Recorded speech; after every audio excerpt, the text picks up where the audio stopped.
A recent Senate special election in Alabama included cameos by the president and a former president, plus allegations of sexual misconduct. But there's another political campaign that might be even more relevant, at least when it comes to families and faith: the 2018 race for governor of Pennsylvania. Our next guest says Pennsylvania is the most important race in the midterms. Anna Anderson, director of religious freedom at the American Principles Project, joins us now. So Anna, why do you believe that Pennsylvania is the most important governor's race? Thank you for having me. Yeah, last summer, the conservative media picked up on a story run by the Rolling Stone magazine about about LGBT mega donor Tim Gill, who had pledged his $500 million fortune to injecting this issue into races across the country, specifically in LGBT laws that criminalize Christians, that force open women's bathrooms, locker rooms to the opposite sex.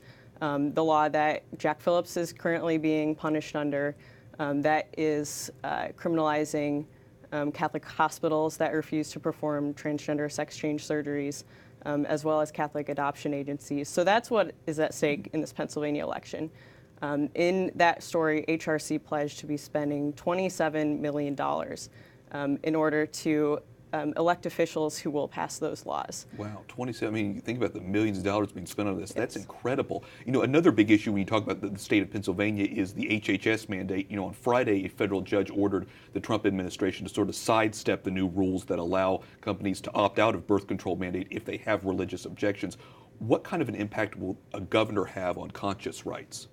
Yeah, so unfortunately in this case, the Pennsylvania Attorney General, Josh Shapiro, who is taking the Trump administration to court again on this, and the Little Sisters of the Poor, is not under control of the Pennsylvania governor.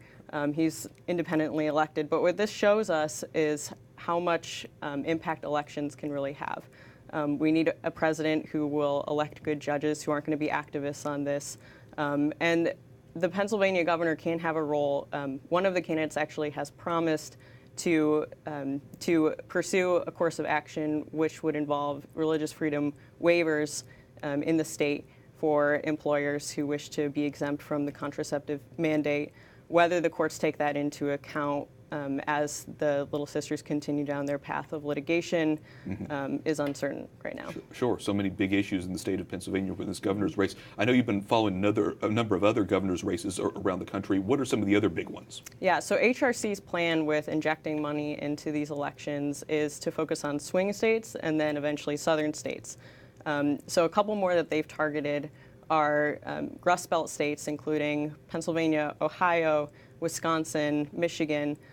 So I think the two other significant races that you're going to want to watch out for are Michigan, where the Attorney General has actually taken a stand against the Michigan Civil Rights Commission for attempting to go around the legislature and inject this issue into Michigan law.